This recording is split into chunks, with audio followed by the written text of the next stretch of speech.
Muy buenas noches, ya estamos en vivo transmitiendo para el Museo de Geofísica de la UNAM en conjunto con el Instituto de Geofísica de la UNAM. Y bueno, hoy 26 de enero es nuestra primera noche de museos de 2022 y tenemos una charla acerca de un tema muy interesante que se titula ¿Cómo sabemos la edad de una roca? Y ok, pues para dar la bienvenida a nuestro invitado los dejo con nuestra directora, la doctora Ana María Soler Arechalde. Y nos vemos en un rato. Adelante, doctora, por favor. Muy buenas noches. Es maravilloso estar en una nueva noche de museos, en un nuevo año, y esperamos o tenemos la esperanza de que va a ser mucho mejor. Ahora tenemos un invitado de primera línea, un investigador del Instituto de Geofísica, encargado del Laboratorio Universitario de Geoquímica Isotópica, el doctor Raimundo Martínez Serrán. Él es egresado de la Facultad de Ingeniería de la UNAM, de Ingeniería Geológica, y él hizo su doctorado en el Instituto Nacional Politécnico de Lorraine, en Francia, con su especialidad en geoquímica. Así que pueden hacer, ya saben, al final de la presentación o durante ella, mandarnos sus preguntas a Facebook y él las responderá al terminar. Siéntanse libres de preguntarle todo lo que querían saber sobre las rocas y más, porque nos hablará no solo de su edad, sino también de su composición, y eso nos cuenta una historia fabulosa de lo que es una roca. Pues, sin más, le damos la palabra al doctor Martínez Serrano. Raimundo, bienvenido, muchas gracias por aceptar y comenzamos. Muchas gracias por la invitación. Buenas tardes, buenas noches a todos. Espero que esta plática, esta charla, porque realmente eso es motivarlos a que vean lo que estamos realizando en el Instituto de Geofísica con el conocimiento de las rocas que forman nuestro planeta y en particular pues el territorio mexicano, ¿sí? Y entonces pues agradezco mucho la invitación de la doctora Ana María Soler y bueno, pues vamos a presentar las características de cómo sabemos la edad de una roca. Es muy interesante porque nunca ha sido fácil, ahora tampoco es fácil, pero vamos a empezar con esto. Les voy a compartir mi pantalla para poder ver esta presentación. Un momentito nada más, permítanme porque algo se mueve por acá como siempre. Ahora sí ya la veo. Y vamos a ponerla. Ok. Muy bien. Entonces, como dice el cartel, espero que lo vean, que no tengan ningún problema. ¿Cómo sabemos la edad de una roca? ¿Sí? ¿Desde cuándo podemos determinar la edad de una roca? ¿Qué necesitamos para hacer eso? ¿Ok?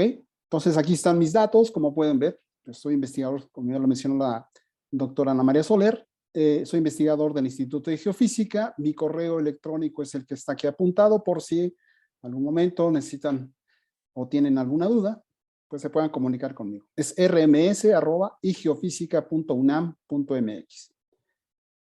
Muy bien. ¿Qué sabemos de las rocas? Bueno, como todo investigador, ¿sí? Necesitamos, vamos a apuntar con esto, hacernos muchísimas preguntas. Siempre somos muy preguntones, ¿sí? Nos hacemos muchísimas preguntas en cuanto a, ¿sí? ¿Qué es una datación o un fechamiento que nosotros le decimos acá en México? Y hay más preguntas. ¿Cómo sabemos la edad de una roca o mineral? Pero para empezar, ¿qué es un mineral? ¿Qué es una roca? ¿Cuál es la edad de la Tierra? ¿Sí? No sé si sepan. Pero la idea es, ¿cuál es la edad de esta Tierra? ¿Cómo sabemos cuál es la edad? ¿Cuál es la edad de la Luna? De los planetas que son familiares de nuestra querida Tierra, de los meteoritos que caen en la Tierra. ¿Cómo sabemos? ¿Sí? Puedo fechar. Nosotros vamos a llamarle aquí, en inglés le llaman datations. Por eso les decimos dataciones, pero en México estamos tratando de que se cambie esa palabra por fechamientos, es decir, saber la edad. Un fechamiento ¿sí? ¿Cómo lo podemos hacer? ¿Puedo hacer un fechamiento de una roca o mineral cualquiera? ¿Cómo funciona la metodología? Son preguntas que tenemos que hacernos. Y en particular, ¿qué equipos se necesitan? Porque no es fácil hacerla. ¿Ok? Aquí tenemos algunas imágenes de nuestro sistema planetario, muy cercano, e imágenes de los equipos con los que contamos en el Instituto de Geofísica y que vamos a estar viendo. Con estas preguntas vamos a ir desarrollando la plática. Entonces, pues vamos a empezar con la primera, tratar de resolver las preguntas. ¿Cómo sabemos la edad de una roca mineral? Ahorita lo vamos a ver, pero primero, ¿qué es un mineral y qué es una roca? Que son los conceptos primeros. ¿Qué es una roca? Bueno, va a ser cualquier material consolidado o no consolidado, compuesto por agregado de minerales o de materia orgánica. Por ejemplo, aquí les pongo unas imágenes de unas rocas, ¿sí? Metamórficas, una roca volcánica y una roca sedimentaria compuesta de carbón, que es el que se usa, por ejemplo, para la industria, para hacer el acero, para quemarlo en diferentes lados. Bueno, todos estos materiales les llamamos rocas. ¿Por qué? Porque están compuestos de minerales. Órale, una roca puede tener un mineral o puede tener varios minerales. Bueno, pero ¿qué es un mineral? Bueno, un mineral lo vamos a definir como una sustancia inorgánica natural que presenta una composición química definida y un arreglo atómico ordenado que se va a reflejar en la estructura cristalina que presenta. ¿Sí? Aquí al lado derecho pueden ver unos cristales de florita, una florita morada. La fórmula química es fluoruro de calcio, ahí está, es una composición química definida, y si se fijan, forma cubos, es decir, este flúor con el calcio cristaliza en el sistema cúbico. Otro ejemplo, la famosa pirita, ustedes la han de haber visto por ahí en algún lado, ¿sí? Tiene una composición química definida, es sulfuro de hierro, aunque se ve dorada y parece oro, no tiene oro, es nada más sulfuro de hierro y cristaliza en cubos, si se fijan, otra vez son cubos, entonces cristaliza en el sistema cúbico. Es un mineral, otro mineral. Otro ejemplo de mineral, la calcita. La calcita se compone de carbonato de calcio y no son cubos, a pesar de que en la foto parece que son cubos, no, son más bien, cristalizan en prismas un poco deformados en sistema trigonal. Y finalmente, seguramente han visto por ahí el famoso cuarzo. El cuarzo en este caso cristaliza en el sistema hexagonal formando columnas piramidales como esta y su fórmula química es SiO2. Bueno, todos estos son minerales. Aquí les presento 4 minerales nada más, pero no son todos. Si nosotros vemos, este es un ejemplo de la tabla de minerales del mundo, en la cual hay una gran variedad de minerales. No todos estos están de esta manera bien formados, son tan pequeños a veces o tienen asociados otros que no los podemos ver, ¿sí? Pero en las rocas en general van a tener minerales, es decir, van a tener sustancias naturales inorgánicas con una composición química definida, ¿ok? Entonces, eso es lo que podemos decir, ¿sale? Mineral y la roca. Muy bien, ¿cómo sacamos la edad de las rocas? Bueno, pues un poco de historia. Un poco de historia, ¿por qué? Pues porque no salió esto de la nada. Y vamos a empezar con los primeros intentos por saber, por ejemplo, la edad de la Tierra. Los primeros intentos, pues, los hicieron hace muchos años, por ejemplo, en el siglo XVIII, ¿sí? El teólogo, no era geólogo, teólogo Bishop Ussher, este señor que está aquí puesto, era un religioso muy importante, y él con base en las escrituras bíblicas, en varios registros, dice que la Tierra debe tener una edad menor a 4004 años antes de Cristo. Y él se basa pues en el diluvio universal, en una serie de eventos que pasan, y entonces eran 4004 años que le daban de vida o de edad a la Tierra. Inclusive él va más allá y dice que fue hace 4004 años que caería como un 23 de octubre a las 9 de la mañana se creó la Tierra. ¿Sí? Esa era la época religiosa y pues no se podía oponerse mucho. Sin embargo, había otros investigadores, como por ejemplo este señor, el Comte de Buffon, en 1779, ¿sí?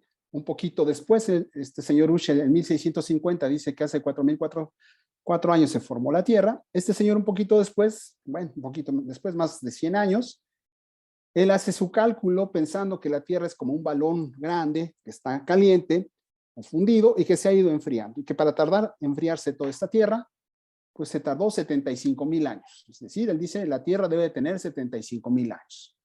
¿Sí? Sin embargo, no es un tiempo suficiente para poder explicar todos los fenómenos geológicos que hemos visto en la superficie de la Tierra. ¿Sí?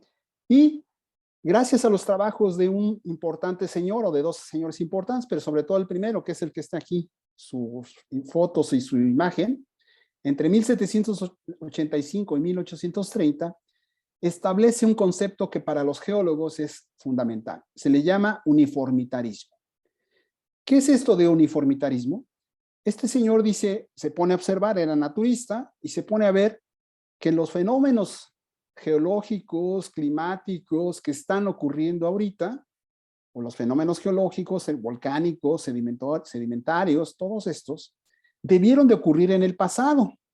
¿Sí? Es decir, que estos mismos fenómenos han ocurrido en el pasado, y por lo tanto, no puedo explicar con tan poquitos años toda la formación de rocas sedimentarias que él observaba ya en Escocia, donde él vivía, y entonces, por eso se le llama el padre del concepto del uniformitarismo. Entonces, de ahí sale el concepto de la geología moderna. ¿Ok? Pero de todas maneras, él no sabe aún cuál será la edad de la Tierra. Él dice, 75,000 años es muy poquito. ¿Pero cuántos? Bueno, entonces sigue la historia, sigue pasando el tiempo, y hay otros intentos para conocer la edad de las rocas. Así, en 1898, en una conferencia importante de la Real Academia de Inglaterra, de la ciencia, ¿sí? Este señor se llama William Thomson, que mejor conocido lo llamaban Lord Kelvin. ¿Sí? Eso era un físico muy importante que, con base en considerar que la Tierra se formó como acreción de diferentes cuerpos, era muy caliente, y que con el paso del tiempo se fue enfriando hasta tener el planeta actual, hace los cálculos físicos, pero pensando que la Tierra es un cuerpo frío que se ha estado enfriando, y en un primer momento dice, con base en estos cálculos de enfriamiento de la Tierra debe tener una edad menor a 100 millones de años. Ya no habla de miles de años, ya habla de millones de años. Posteriormente, años un poquito más tarde, de 1898, hace correcciones de sus mediciones y dice, perdón, me equivoqué, me pasé, no deben ser 100 millones, deben ser la edad de la Tierra entre 20 y 40 millones de años. Pero, esa edad tampoco es suficiente, ya sean 100 millones o 40 millones, tampoco es suficiente para explicar los fenómenos geológicos observados. De hecho, en esa misma época, en 1898, 1899, un señor llamado John Joly, por ejemplo, utiliza la salinidad del agua del mar. Dice, a ver, si yo pienso que el agua de mar no tenía inicialmente nada de sal, nada de cloro de sodio, ¿cuánto tiempo necesito para que se sature todo de sal como la tenemos ahora? Y él estima que deben de pasar 90 millones de años, entonces es mucha más grande su edad que la que propone el señor Kelvin. ¿Sí? Bueno, todavía no hay una edad necesaria. Bueno, cambiando de tema y no siendo geológico, sino más bien físico, ¿sí? Entre 1896 y 1911, varios investigadores como Henry Becquerel, Rutherford, los esposos Curie, Marie y Pierre Curie, Soddy, Bohr y todos estos nombres que estoy poniendo aquí, empezaron a trabajar, sobre todo los primeros, Becquerel, Marie Curie y Pierre Curie, trabajan y descubren lo que se conoce como la radioactividad. Así, en 1897, descubren que hay ciertos elementos químicos que se descomponen de manera espontánea y emiten radiación. Ellos proponen este término que se llama radiactividad. De hecho, ellos ganan, aquí los tengo en la primera foto, el señor Becquerel, el señor Pierre y Madame Curie. ¿Sí? Ahí están trabajando los tres en el laboratorio. Ellos ganan el premio Nobel por descubrir este proceso de radioactividad. ¿Sí? ¿Qué es la radioactividad? Bueno, pues los átomos, hay ciertos tipos de átomos, que vamos a llamarlos más tarde núcleos, ¿sí? Que emiten ondas o partículas desde el núcleo del átomo y que se pueden nombrar como las partículas alfa, las partículas beta y los rayos gamma. Si yo pusiera, por ejemplo, en esta imagen que estoy poniendo, un papel delgado, los partículas alfa se atoran, no pasan ahí. Mientras que las partículas beta, que son, vamos a ver ahorita qué son, ¿sí? Son electrones, ellos sí atraviesan esta película delgada de papel y no pueden ya atravesar láminas delgadas o densas de madera o la ropa gruesa. Mientras que los rayos gamma, no importa que haya papel, no importa que haya madera, las atraviesan y lo único que las puede detener son las paredes gruesas de concreto o paredes de plomo, ¿sí? De hecho, estos señores, sobre todo Marie y Pierre Curie, no sabían que estaban trabajando con elementos que después descubren como el radio, el uranio, ¿sí? El torio, que son muy radioactivos. Es decir, son núcleos que se están descomponiendo y están emitiendo estas partículas, ¿sí? Y desafortunadamente, pues mueren por causas de tener cáncer provocado esencialmente por los rayos gamma, ¿sí? Más que las partículas beta o las alfa, pero sobre todo los rayos gamma. ¿Ok? ¿Qué más pasa? Bueno, estos señores que estoy aquí marcándolos, el señor Soddy propone el término isótopo, que ahorita vamos a definir qué es un isótopo, y junto con el señor Thomson, ¿sí? También trabajan sobre la radioactividad y justamente ellos dos son los que descubren estas partículas alfa, beta y gamma. Bueno, ¿y para qué quiero todas estas partículas que no estábamos viendo nada, no eran geológicas, es más bien física? Pues que vamos a ver que, por ejemplo, el señor Bertrand Bolton, entre 1904 y 1907, fecha las primeras rocas de la Tierra. En esos años obtiene las edades de las primeras rocas. Y de esas rocas que obtiene las edades andan entre 250 y 1.300 millones de años. Es decir, muchísimo más grande la cantidad que las que se estaban manejando los autores anteriores, ¿sí? De hecho, el señor Arthur Holmes en 1921 establece que la edad de la Tierra debe ser de aproximadamente 4.000 millones de años. Y por ahí estamos cerca. No es exactamente esa edad, pero por ahí debemos estar cerca. Ok, entonces es por eso que es importante lo que hacemos nosotros. ¿Cómo conocemos la edad de la Tierra o la edad de las rocas? Pues es a través del descubrimiento de esta radioactividad, de los isótopos, de las partículas y cómo funciona.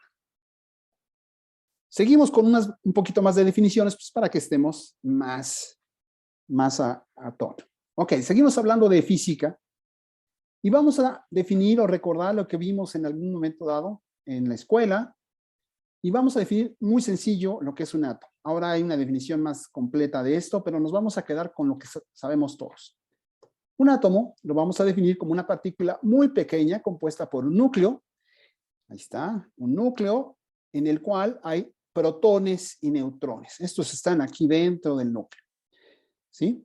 Y los electrones son la nube que gira como un sistema planetario alrededor. Por ejemplo, este es el modelo que propone el señor Bohr y que todo el mundo conocemos. Se le llama modelo atómico de Bohr. Ya cuando vemos el modelo real del átomo, pues es una cosa como esta. Todos los electrones giran en diferentes direcciones, en diferentes planos, pero en el núcleo siempre están protones y neutrones, ¿ok? Bien, las reacciones químicas, por ejemplo, cuando se combina el cloro con el sodio para formar el cloro de sodio que nos comemos, están reaccionando nada más la nube electrónica del cloro con la nube electrónica del sodio. No tiene nada que ver el núcleo del átomo cuando hay reacciones químicas, nada más son los electrones, ¿ok? Aquí hay algunos datos. Tamaño de un átomo es de un Armstrong, que es 10⁻⁸ centímetros, ¿sí? También recuerden que ¿cómo caracterizamos los átomos? Pues por su número atómico. Y lo llamamos el número atómico con la letra Z, Z mayúscula. ¿Qué es esto? Número atómico es el número de protones que hay aquí adentro en el núcleo. N es el número de neutrones. Entonces, ¿de qué depende la masa? Los electrones, aunque los ponemos aquí en los modelos atómicos de Bohr o los ponemos como unas canicas muy, muy grandes. En realidad, los electrones son partículas muy, muy pequeñitas, cargadas negativamente. Y realmente la masa de un átomo está concentrada en el núcleo, ¿sí? Y entonces, como está concentrada la masa de un átomo en el núcleo, pues podemos decir que la masa atómica A es igual al número de protones más el número de neutrones, ¿ok?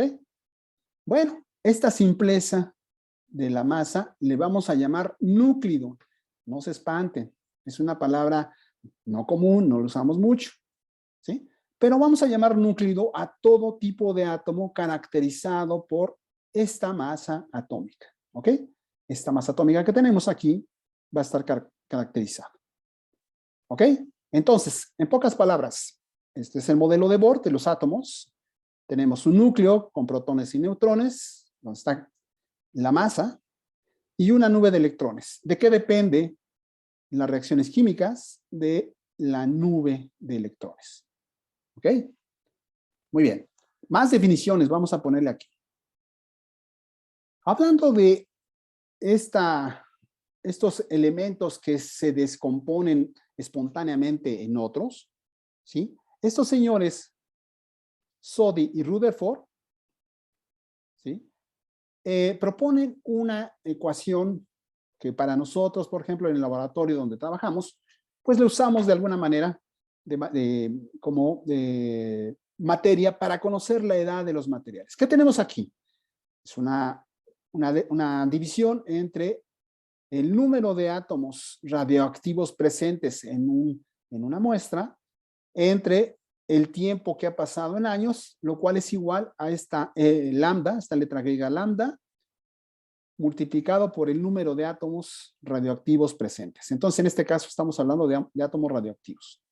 ¿Ok? Y estos son. Conociendo estas partes, la constante de decaimiento, que es la probabilidad de que un átomo radioactivo decaiga en otro por unidad de tiempo, el número de átomos radioactivos que contiene una muestra y el tiempo, podemos despejar de aquí el tiempo y saber cuánto ha pasado para determinar la edad de minerales o la edad de rocas. ¿Ok? ¿Cómo es esto de la radiación? Bueno, por ejemplo, aquí tengo un núcleo, ya no estoy poniendo aquí la nube de electrones, pero imagínense la que está puesta ahí, ¿sí? Es un núcleo en la cual hay neutrones grises y protones los rojos. El número de neutrones y protones es desproporcionado, no están de igual cantidad, por ejemplo, que empiezan a descomponerse. Y para estabilizarse, pues lanza partículas. Por ejemplo, es una partícula alfa, que no es otra cosa que 2 protones y 2 neutrones, ¿sí? Esta es una partícula alfa. ¿Se acuerdan que estas no atraviesan una hoja de papel, se quedan atoradas ahí? ¿Sí? Pero este sería, por ejemplo, el elemento o el isótopo o el núcleo radioactivo, hablando con propiedad, el núcleo radioactivo, que al perder 2 protones y 2 neutrones se va a estabilizar, pero va a formar otro elemento, ¿sí? Va a formar un elemento nuevo. Entonces, a este le vamos a llamar el isótopo radioactivo o padre, y al producto le vamos a llamar el isótopo hijo o radiogénico. ¿Ok? Entonces, pues tenemos esta característica importante. ¿Cuándo ocurre esto? Esto ocurre de manera espontánea. Y el tiempo de que tarda en que pase de un isótopo radioactivo a un isótopo radiogénico o hijo es esta constante lambda, es el tiempo que tarda. Y entonces, si yo lo conozco bien cuánto tiempo tarda en que pase esta reacción, pues yo puedo conocer la edad. Y es lo que vamos a hacer jugando con esto. ¿Ok? Como dato, ya dijimos, núcleos son todos los elementos, pero los estamos caracterizando por la suma de protones y neutrones. Vamos a tener núcleos estables. ¿Por qué se llaman estables? Pues porque no son radioactivos, no emiten radiación. La cantidad de esto se ha mantenido a lo largo de la vida de la Tierra, del universo. Y los inestables son aquellos que son radioactivos, ¿no? Tenemos más o menos 1440, pero nada más 58 son naturales. Todos los demás los ha producido de manera artificial el hombre, pero bueno, nos vamos a quedar con estos datos. ¿Ok?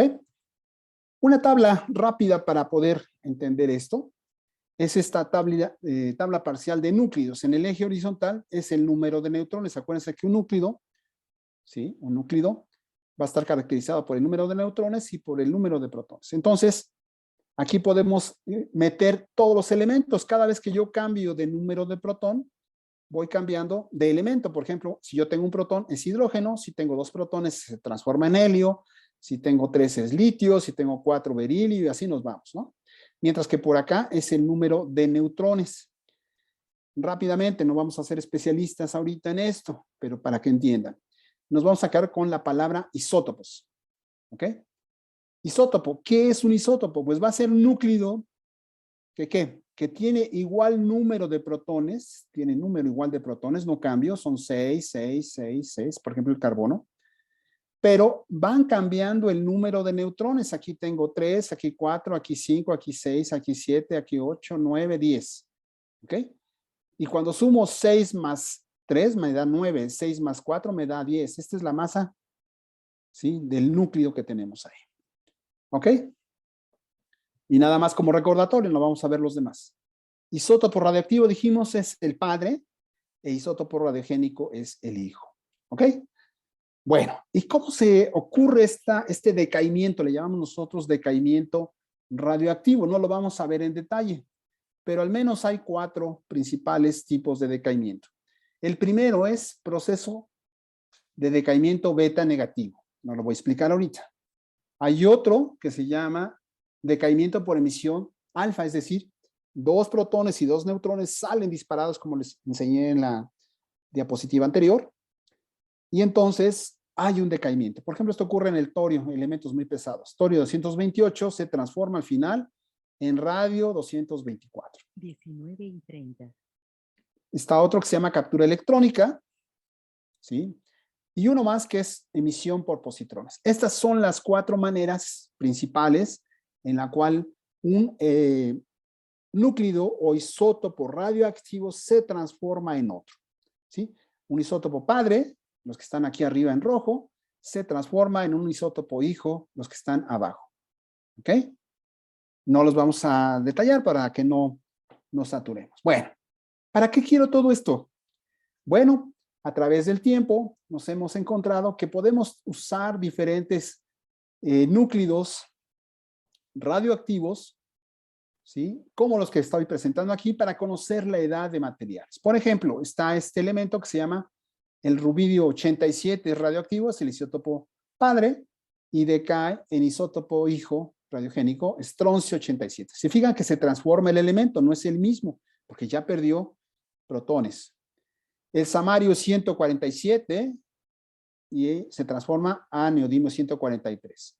El potasio 40 se transforma en gas argón 40. El torio 232 que teníamos en la diapositiva anterior se transforma finalmente a plomo 208.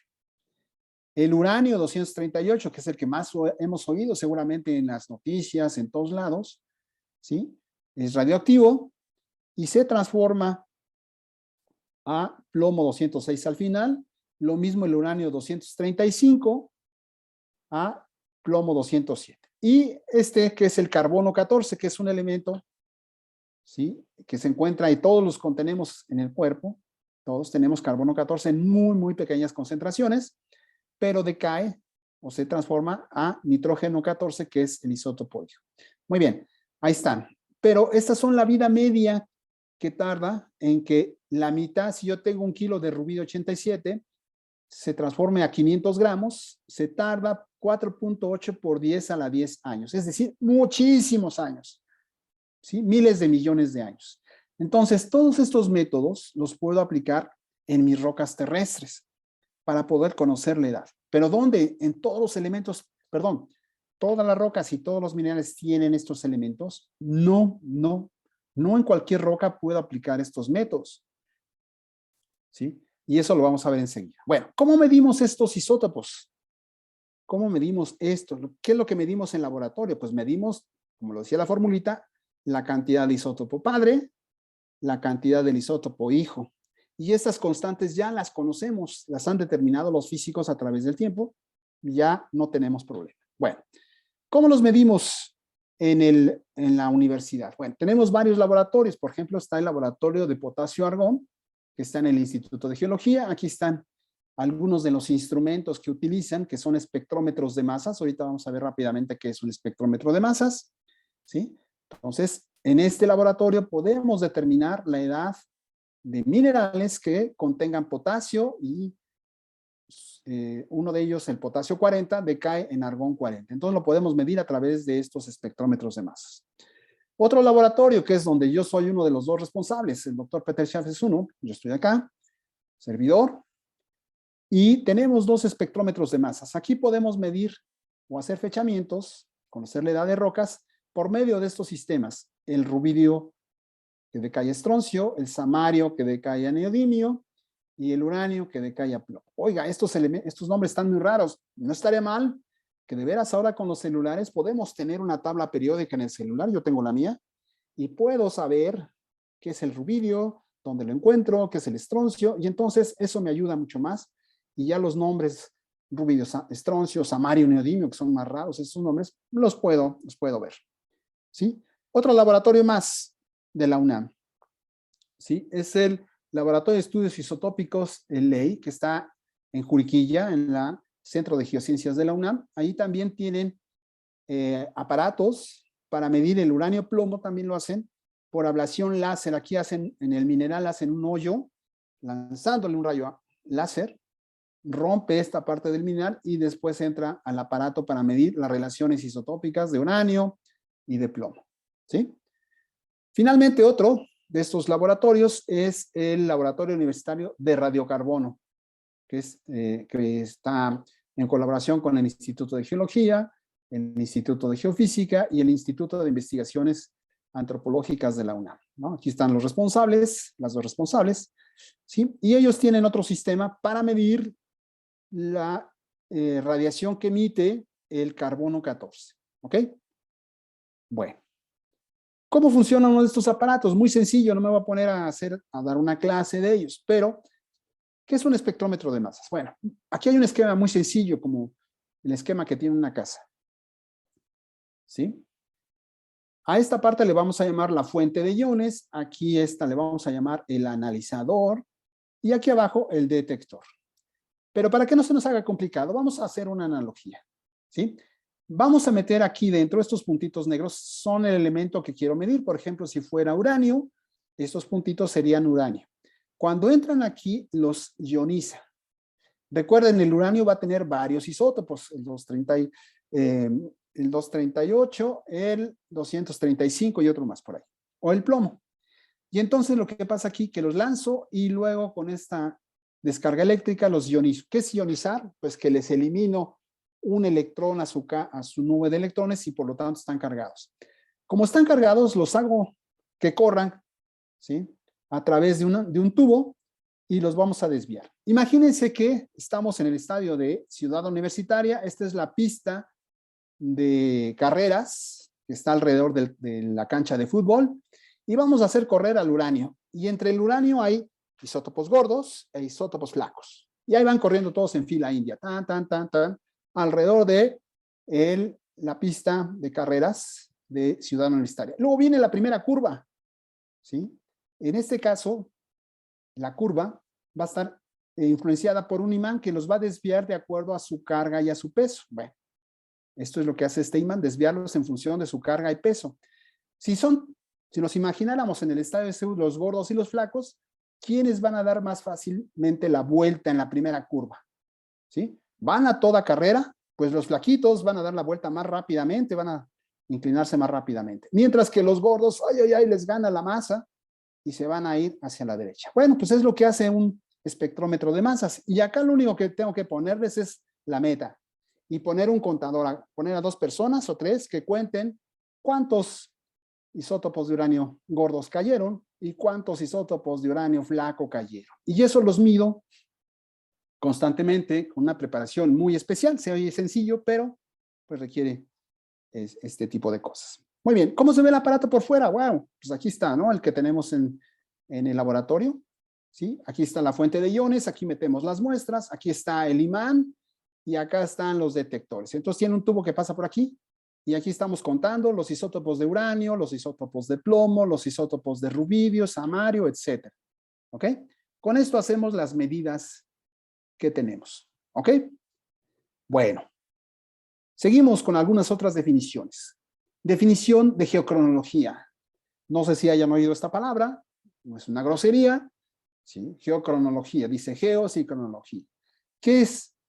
Es una ciencia que engloba a todos los métodos que definen un suceso geológico o para el intervalo de su duración en unidades absolutas. ¿Qué es esto de unidades absolutas? Ah, bueno, pues mira, voy a establecer que esta erupción volcánica empezó ahorita a las 7:38 y terminó a las 12 del día de mañana. Eso es geocronología, porque estoy dando la duración de un proceso en horas, días, años o segundos, ¿no? Entonces, si yo tengo un método que pueda dar esas unidades absolutas para definir un proceso natural, un proceso geológico, estoy haciendo geocronología. ¿Sí? Bueno, dentro de la geocronología, el más usado, el que estamos ahorita analizando, pues es, el isotópico. En este caso, como ya los mencionamos, vamos a usar el decaimiento radioactivo de algunos elementos durante un tiempo determinado. ¿Sí? Es lo que estamos haciendo. ¿Qué otro? La dendrocronología. Igual, esta es un método de geocronología. ¿Y en qué consiste? Bueno, pues consiste, aquí lo vamos a poner, consiste la dendrocronología. Este es un corte de un árbol, ¿sí? De un tronco de árbol. Aquí está la corteza y aquí está su centro. Hay árboles que van creciendo y van emitiendo una capa más o menos anual. Entonces, si yo cuento el número de capas que se han formado, yo puedo saber la edad de este árbol, ¿sí? Entonces, estoy haciendo geocronología, pero utilizando el conteo de anillos de crecimiento de árboles. Otra más, que no son las únicas, se llama sedimentológico. Por ejemplo, aquí estos compañeros están viendo una secuencia de sedimentos, ¿sí? Que se forman en ciertos lugares, no en todos lados. Por ejemplo, en los glaciares o en los fondos marinos muy lejanos de los continentes. Cada capita que tienen ahí se deposita, una capita se deposita al año. Y yo ya sé que cada capita se deposita anualmente. Y lo que tengo que hacer, pues yo quiero saber cuánto tiempo ha pasado desde que estaba yo aquí abajo hasta donde tiene la otra mano el compañero, ¿sí? Lo único que hago es contar las capas y diría 1, 2, 3, 4, etcétera, hasta llegar acá. Y podría yo saber el tiempo que ha pasado desde que se inició estos sedimentos hasta donde tiene la mano o hasta arriba, donde sea. ¿Ok? Entonces, esto es hacer geocronología. Muy bien. Con la que nos vamos a quedar ahorita es con la de los isótopos, que es lo que más comúnmente podemos aplicar. Bueno, ¿qué necesito para hacer un fechamiento con métodos isotópicos? Bueno, como ya vimos, primer paso, este método se va a basar en la desintegración radioactiva de un isótopo inestable, el padre, a un isótopo radiogénico o hijo, y esto ocurre durante un cierto tiempo, ¿sí? Ok, pero ¿cuáles son las condiciones del material que se deben de cumplir para poder hacer esto? Porque si no, no puedo. Ok, entonces aquí está, primera condición, ¿sí? Conocer la constante lambda de decaimiento del elemento radioactivo, ¿sí? Muy bien, debo de conocer este valor muy bien, porque si no, no funciona. O sea, yo tengo que saber cuánto tiempo tarda en que el isótopo padre decaiga en el isótopo hijo, ¿sí? Si yo lo conozco, ya está bien la cosa. Muy bien, la segunda, las cantidades de isótopos de los padres y de los hijos los debo de medir con buena precisión y exactitud. Es decir, tengo que aplicar un espectrómetro de masas para medir cuánto uranio hay y cuánto plomo hay en la muestra. Uranio el padre, plomo el hijo. Y entonces, eso es lo que vamos a meter en las ecuaciones para de ahí despejar el tiempo y poderlo medir. Tercera condición, y muy importante, que el material o el mineral donde están estos elementos, el padre y el hijo, el isótopo radioactivo y el radiogénico, no se salgan del mineral durante toda la época desde que se formó la roca hasta que nosotros la estamos analizando. O sea, es decir, debe de permanecer como un sistema cerrado, no pueden entrar ni salir los isótopos que estamos midiendo, porque si no, pues perdemos información. El número 4, ¿sí? Vamos a tratar de que el material o el mineral que vamos a analizar no tenga isótopos hijos cuando se formó, o sea, que no sean hijos ajenos, sino que sean del padre que estamos midiendo con el hijo. Y si existen estos hijos, pues tratar de deducir de alguna manera cuántos hijos ya existían antes de que se formara este mineral. Acuérdense que los minerales no son eternos, se van formando en función de la presión, de la temperatura y de la composición que tengamos. Entonces, si están calientes, se enfrían, se cierran y ahí van a atrapar estos elementos radioactivos. Número 5, que el tiempo de formación del mineral sea corto, es decir, que cuando se forme el mineral no se quede formándose lentamente, sino que se forme rápidamente. Y finalmente, el número 6, que el tiempo que tengamos de desintegración de un isótopo padre a uno hijo sea más o menos del mismo rango de la edad de la Tierra. Ya vimos los métodos que estamos manejando, rubí, estroncio, samario, neodimio, uranio, plomo, son de ese rango de la edad de la Tierra. Entonces, podemos usarlos cualquiera de esos. ¿Ok? Bueno, si habláramos de qué minerales puedo analizar por cada método, aquí algunos ejemplos, seguramente no se van a quedar pero con el dato, pero es para que vean. Por ejemplo, con el método potasio-argón puedo determinar edades desde 10,000 años a la edad de la Tierra. ¿En qué minerales o en qué rocas? Pues en rocas volcánicas, en rocas plutónicas, en rocas metamórficas, siempre y cuando tengan estos mineralitos que están aquí marcados con puntitos. Si yo no tengo esos mineralitos, ¿sí? No voy a poder usar este método. Otro método que estábamos mencionando es el método rubí-estroncio. En este caso yo puedo determinar la edad de rocas que tengan más de 15 millones de años hasta la edad de la Tierra. 45. ¿Ok? Y los puedo usar igual para rocas volcánicas, plutónicas, metamórficas, siempre y cuando tenga estos minerales. Si se fijan, ya se redujo. El otro método que estaba yo mencionando es el método samario-neodimio. Samario es el radioactivo, neodimio el radiogénico, y puedo determinar edades de rocas que tengan más de 200 millones de años a la edad de la Tierra. ¿En qué rocas? Pues igual en volcánicas, plutónicas, metamórficas, siempre y cuando tenga mi roca estos minerales. Y finalmente, el método que seguramente han oído más, el método uranio-plomo, puede determinar edades desde 1 millón de años también hasta la edad de la Tierra, pero, por ejemplo, el mineral que más se usa es el zircón.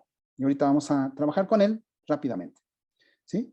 Igual, si se fijan, los minerales van cambiando dependiendo de el método que usemos. No todas las rocas se pueden fechar porque va a depender si tengo minerales de este tipo, ¿sí? Y si tienen las condiciones ideales para ello.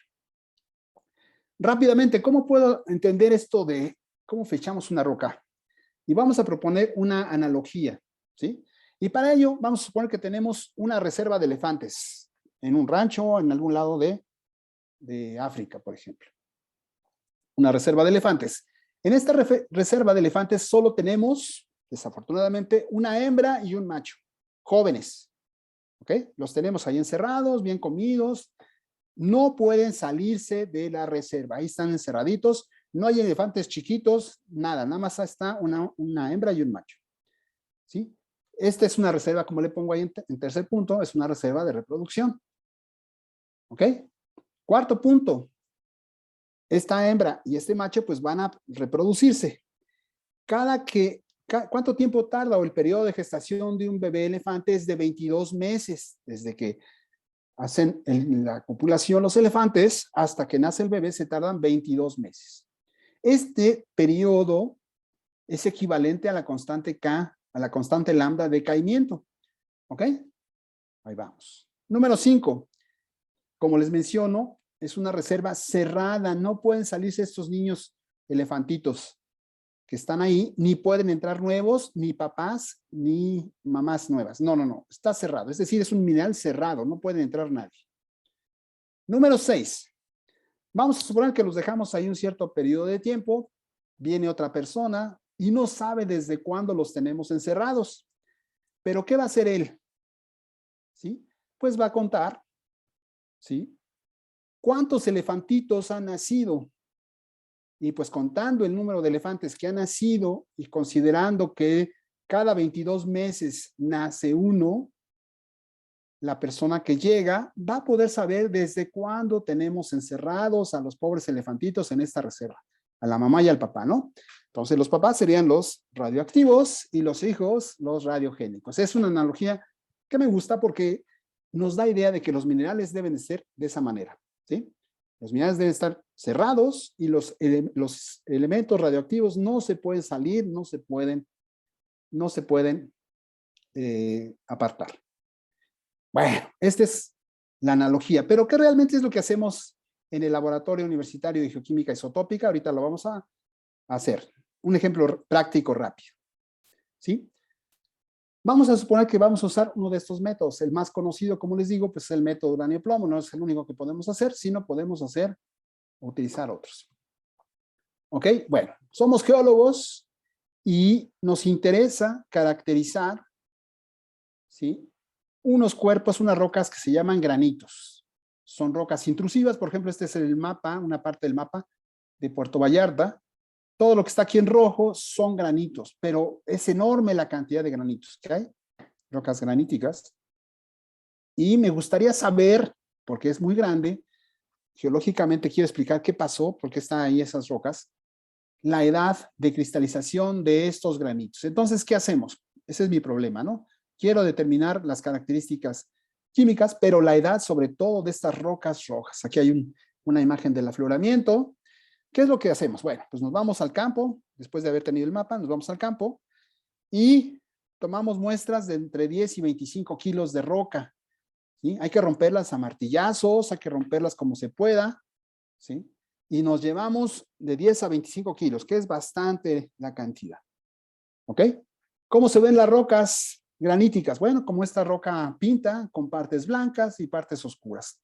Contiene cuarzo, contiene minerales que llamamos feldespatos, los blancos, y los negros pueden ser horbendas o anfíboles. Muy bien, entonces nos vamos, ¿sí? Y nos llevamos nuestras muestras con nuestros 25 kilos de roca. Ok, entonces llegamos al laboratorio y lo que vamos a hacer con esas muestras, lo primero que hay que hacer es un estudio petrográfico. Usamos un microscopio petrográfico como el que está aquí puesto. Y a las rocas las vamos a preparar en láminas delgadas, de tal manera que los minerales se vean transparentes. Esta roca que no atraviesa la luz, las láminas son tan delgadas que podemos ver los minerales que contiene este granito, ¿no? Entonces vemos feldespatos, cuarzo, los oscuros anfíboles, etcétera. ¿Ok?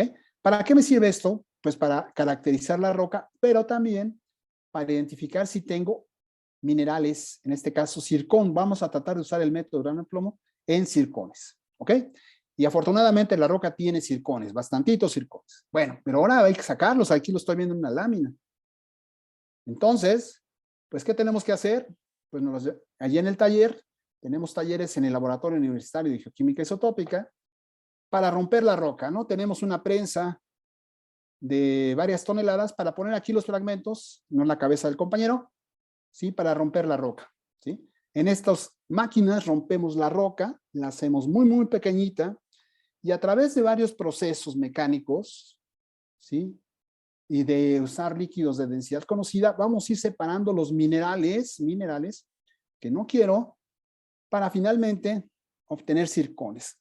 Estos cristalitos microscópicos que están viendo aquí son los zircones, ¿no? ¡Wow! Están chiquitos. Esa es la punta de una jeringa. Imagínense el tamaño de los zircones, es muy, muy chiquitito. ¿Ok? Bueno, en este taller ya los separamos y podemos, cuando los montamos, podemos separar diferentes tipos de minerales, ¿no? Podemos separar feldespatos, anfíboles, piroxenos, olivino, todos estos minerales los puedo separar rompiendo la roca y aplicando ciertas técnicas analíticas. En nuestro caso nos interesan los zircones. ¿Cómo se ven los zircones? Bueno, estos chiquititos que están acá se ven como estas características, como estos cristalitos. Aquí dentro El zircón está formado por silicato de zircón con algunos otros elementos, pero contiene muchísimo uranio. Inicialmente no contienen plomo y por eso los usamos mucho. Entonces, hagan de cuenta que esta es nuestra reserva de los elefantes. Cada cristal es la reserva de elefantes. El uranio está adentro y se ha estado decayendo, transformando este uranio en plomo. Y entonces está contenido en cada uno de estos cristales. Bueno, pero ahora hay que sacarlos porque no los puedo meter hacia el espectrómetro. Y entonces nos vamos a dar lo que llamamos tratamiento químico de estos cristales. ¿En dónde? En una sala de química ultrapura como esta que está aquí, que tenemos en el laboratorio, de varios miles de pesos, millones de pesos, ¿sí? En la cual vamos a disolver estos zircones tan pequeñitos, porque tiene, como les digo, tiene óxido, tiene oxígeno, silicio, zirconio, pero a mí me interesa sacar el uranio y el plomo como elementos químicos. Y entonces a través de estos laboratorios, pues yo puedo separarlos y luego concentrarlos de alguna manera, ¿no? Por ejemplo, aquí se disuelven, luego en algunas de estas columnas, no en todas, se mete la solución de esos zircones y a través de columnitas de intercambio iónico, de cromatografía, se llaman, al final tenemos concentrados en estos vasitos, ya no son zircones, sino es el concentrado de uranio. En algunos casos las cambiamos y después el concentrado de plomo. ¿Para qué?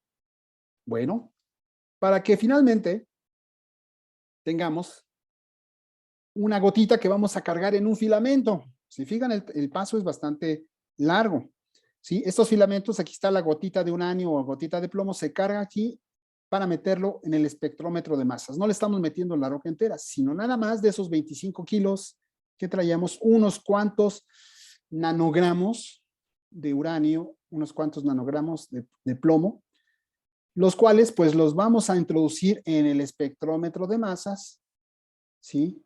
Y vamos a obtener las edades. ¿Ok? Por cierto, en este caso de los granitos de Puerto Vallarta, encontramos que las edades son de 80 millones de años. Bueno, con estos equipos podemos determinar la edad de cualquier tipo de roca por el método uranio-plomo, de meteoritas, ¿sí? Las meteoritas que caen las podemos fechar siempre y cuando tengan algunos de estos elementos como les estoy mencionando, de rocas sedimentarias, de rocas volcánicas. De hecho, este laboratorio estamos cumpliendo 27 años de trabajar en él y desde hace 27 años fue el primer laboratorio en México. Hay otro más de este mismo tipo en Ensenada, ¿sí? Y hemos trabajado aquí para determinar la edad de diferentes tipos de rocas, además de que las relaciones isotópicas nos dan información genética sobre procesos que ocurren en el manto, en las rocas volcánicas, en las rocas ígneas, etc. Entonces, en pocas palabras, este laboratorio es muy especializado y con este podemos obtener la edad de las rocas. Como se pueden dar cuenta, no son los 4004 años que decía el señor Ussher, no son los 40 millones que decía el señor Lord Kelvin, sino son muchísimo más, ¿no? La edad de la Tierra es de 4.560 millones de años aproximadamente, ¿ok? La edad de los planetas es más o menos de la misma. Y entonces, con estos instrumentos, y como se los acabo de mencionar, se determinan las edades, ¿ok? ¿Cuánto cuesta conocer la edad de una roca? Como es un laboratorio especializado, no hay en todos lados en México, en Estados Unidos, en Europa, en otros países, sí hay más laboratorios y cobran por cada una de estas muestras. Por ejemplo, para conocer la edad por este método, rubí de estroncio, son $750 por muestra y para saber la edad de una roca necesito 2 muestras, es decir, multiplicar $750 por 2. En México, estos son los precios que manejamos en el UGIS, para que vean que sí cuestan, pero salen mucho más baratos que si los mandamos o los hacemos en Estados Unidos o en Europa. Entonces, esa es una de las ventajas de la UNAM. Primero, que los precios son menores porque hay que pagar todos los consumibles, el aparato que tenemos, las salas de química ultralimpia, el agua, los ácidos que usamos son ultra puros, son muy caros y los precios que tenemos son estos. Ese es por un lado. Y por el otro, pues que damos clases del manejo de estos métodos y hay muchísimos estudiantes de licenciatura, de maestría y doctorado que han realizado sus tesis, más de 100, y también los resultados que han salido de este laboratorio universitario de geoquímica isotópica, sus resultados han sido publicados en decenas de artículos científicos a nivel mundial. Es uno de los laboratorios que produce muchísimos datos. Y bueno, si tienen preguntas, aquí les presento al equipo que formamos el Laboratorio Universitario de Geoquímica Isotópica, donde podemos determinar, como les menciono, la edad de rocas por los métodos uranio-plomo, samarium-neodimio, rubidio-estroncio. Y además se pueden hacer más, los que uno quiera, pero ahorita estamos concentrados en esto. Muy bien, me gustaría conocer su opinión, sus preguntas, ¿sí? Para terminar con esta presentación y espero que les haya sido de su agrado para que puedan haber entendido todo esto que implica tener el trabajo. Nada más se me olvidaba un detalle. ¿Cuánto tiempo tardamos en hacer un análisis de edades en el laboratorio o en cualquier laboratorio? ¿Sí? Nos tardamos entre 2 y 3 meses. Desde que ustedes dejan la muestra en el laboratorio hasta que damos la edad, no es inmediata. Hay que hacer un proceso que tarda alrededor de entre 2 y 3 meses. Entonces, no se les ocurra que si, voy a llegar y la dejo y mañana vengo por los resultados como si fuera un laboratorio de química clínica que usamos. No.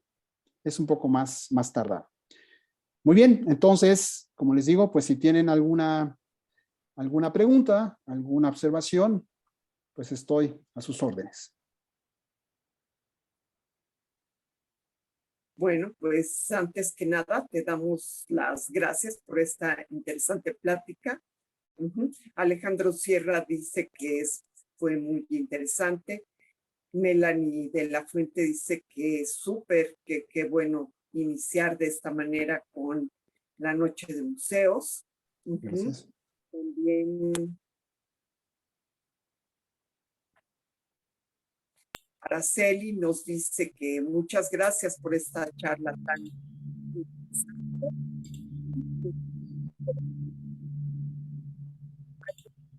Un comentario en 20 horas. En los otros canales, o Manuel.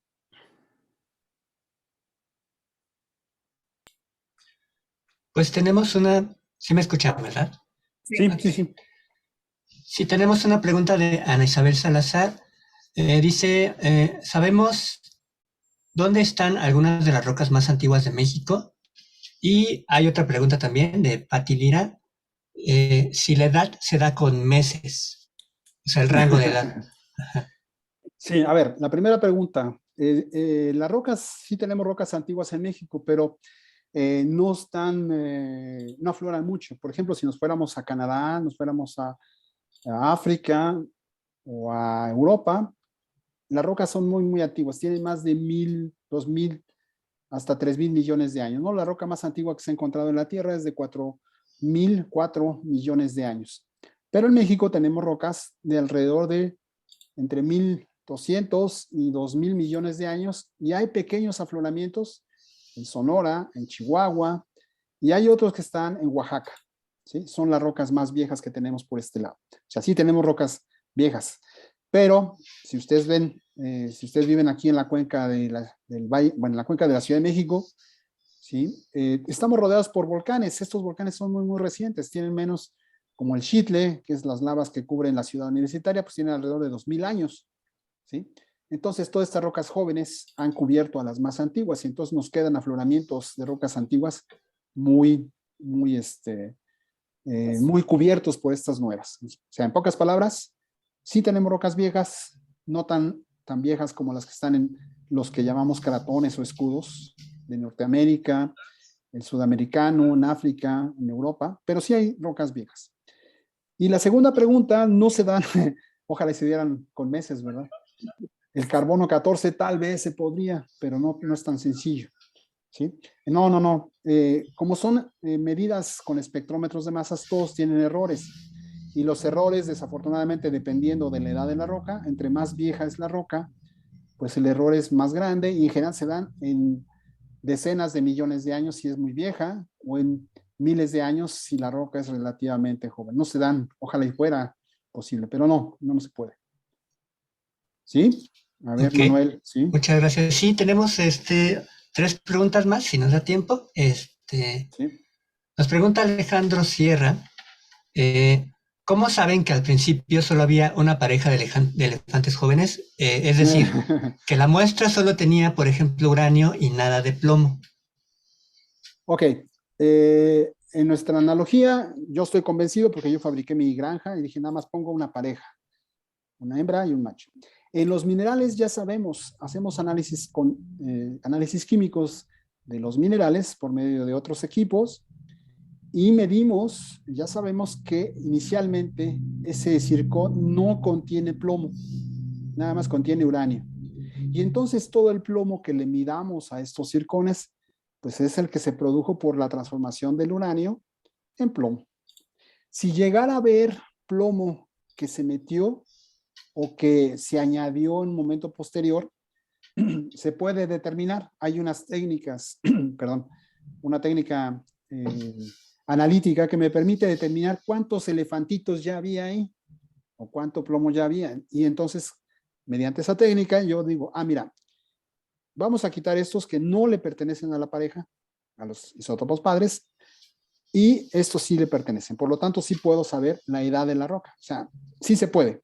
En principio, debemos de usar minerales que pues no tengan isótopos hijo, sean puros isótopos padre, y eso me va a facilitar la vida. Si ya los tengo, hay manera, hay herramientas para poder determinar cuáles son los hijos que ya estaban ahí al momento que se formó mi granja, se formó mi mineral.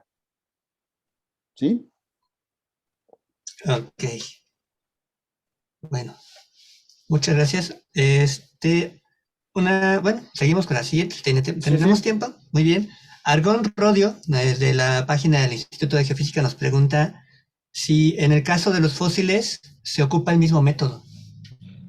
A ver, los métodos que tenemos en el UGIS no hacemos para fechar fósiles. ¿Sí? Por ejemplo, vamos a hablar de dos cosas. Si son fósiles o materia orgánica muy reciente, que tenga menos de 50,000 años,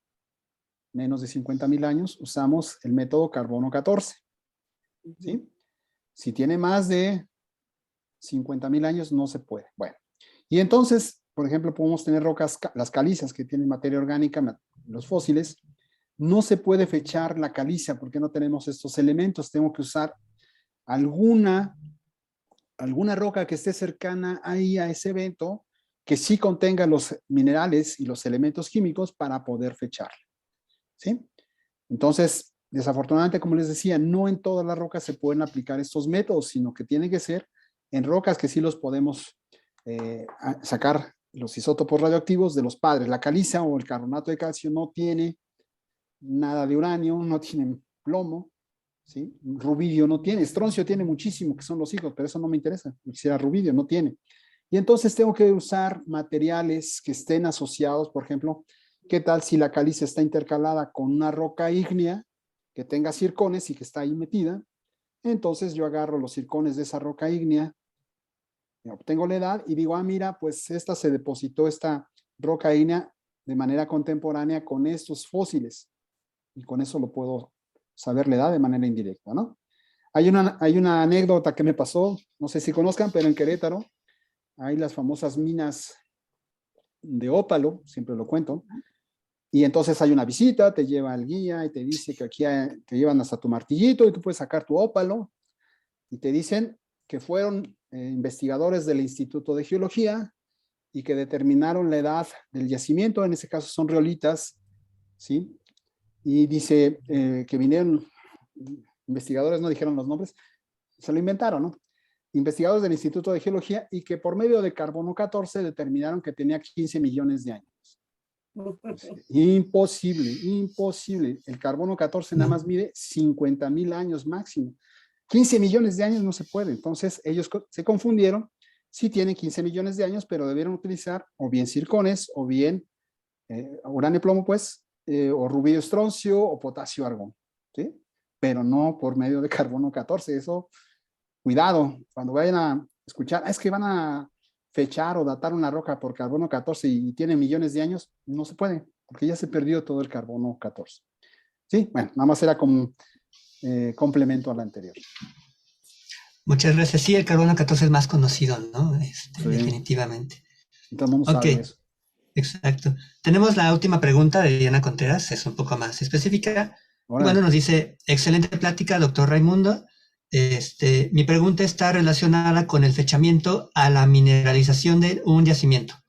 ¿Se puede realizar con el mineral alunita y con el método potasio-argón? Y no habría problema que el sistema del mineral se pueda abrir por otro fluido mineralizante. Uy, bueno, sí, Diana, la conozco. Es este que tengo aquí, lo voy a volver a proyectar rápidamente. Claro. Sí, a ver, ¿dónde estás, Pancracia? Aquí está. Ups, ahí está. Por medio de uranio plomo se puede fechar la lanita. Oh, que la. No te muevas, ahí quédate. ¿Sí? Y pues se puede, aquí pongo metamórficas, plutónicas, y pues habría que hacer pruebas para ver si no hubo introducción de uranio o de plomo. El zircón sí es más resistente, la lanita, si se cristalizó en el sistema hidrotermal, pues se puede fechar el yacimiento. Es muy interesante esto porque siempre queremos tener la edad de mineralización, cuándo ocurrió, porque eso nos ayuda como una guía para buscar más yacimientos minerales.